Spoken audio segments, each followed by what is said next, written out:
نحمدہ و نصلی علی رسول کریم۔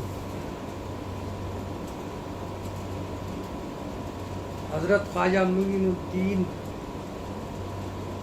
حسن سنجری رحمۃ اللہ تعالیٰ علیہ نے حضرت خواجہ عثمان ہرونی رحمۃ اللہ تعالیٰ علیہ کی خدمت میں بیعت کی تو آپ بھی جو فوائد شیخ صاحب کی زبانی سنتے رہے قلم بند کرتے رہے۔ چنانچہ شیخ حسن بصری رحمۃ اللہ تعالیٰ علیہ کی بزرگی رضی اللہ تعالیٰ عنہ کی بزرگی کی یہ حکایت آپ کے فوائد میں لکھی ہوئی ہے کہ حضرت خواجہ حسن بصری رضی اللہ تعالیٰ عنہ کی والدہ حضرت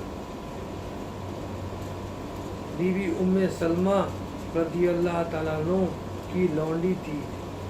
جب کبھی آپ کام میں مشغول ہو جاتی اور خواجہ حسن بصری روتے تو حضرت بی بی ام سلمہ رضی اللہ تعالیٰ عنہ اپنے پستان مبارک سے چند قطرے دودھ کے حضرت خواجہ حسن بصری کو پلا دیتی تھی۔ حضرت محب اللہ نے اپنی زبان مبارک سے فرمایا کہ جب مرید پیر کی خدمت میں حاضر ہو تو جو کچھ اپنے پیر کی زبانی سنے اسے قلم بند کرتا رہے اور نیز اس پر عمل کرے، یعنی عبادت کے بارے میں جو کچھ پیر فرمائے اسے عملی صورت میں لائے، اور جو واعظ و نصیحت سنے اسے قلم بند کرتا رہے۔ اللہ تعالیٰ اسے ہر حرف کے بدلے بہشت میں ایک محل عطا فرمائے گا۔ حضرت محب اللہ فرماتے ہیں کہ مریدوں کو جو نصیحت حاصل ہوتی ہے وہ سب پیر کی برکت سے حاصل ہوتی ہے۔ اس واسطے جو کچھ پیر سے سنے ہمہ تن گوش ہو کر سنے اور اس پر عمل کرے تاکہ نعمت اس سے ضائع نہ ہو جائے۔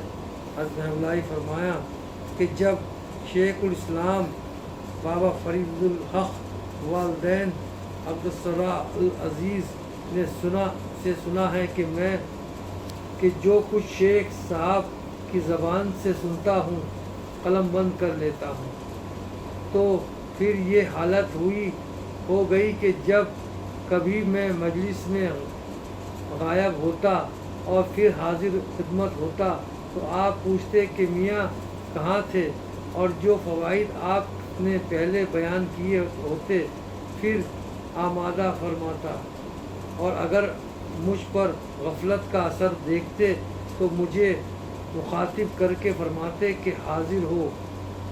خواجہ حسن بصری رضی اللہ تعالیٰ عنہ کی برکت حاصل کرنے کے بارے میں گفتگو شروع ہوئی تو حضرت محب اللہ نے اپنی زبان مبارک سے فرمایا کہ حضرت خواجہ حسن بصری ابھی بچے ہی تھے کہ ایک دن آپ نے جناب کائنات سرور کائنات صلی اللہ علیہ وآلہ وسلم کے کوزے میں سے پانی پی لیا۔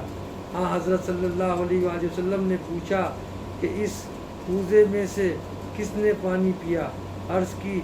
حسن بصری نے فرمایا چونکہ اس نے اس کوزے میں سے پانی پیا ہے اس لیے میرا علم اس پر اثر کرے گا۔ اسی اثنا میں ام سلمہ رضی اللہ تعالیٰ عنہ نے آپ کو حضرت صلی اللہ علیہ وسلم کی گود میں بٹھا دیا۔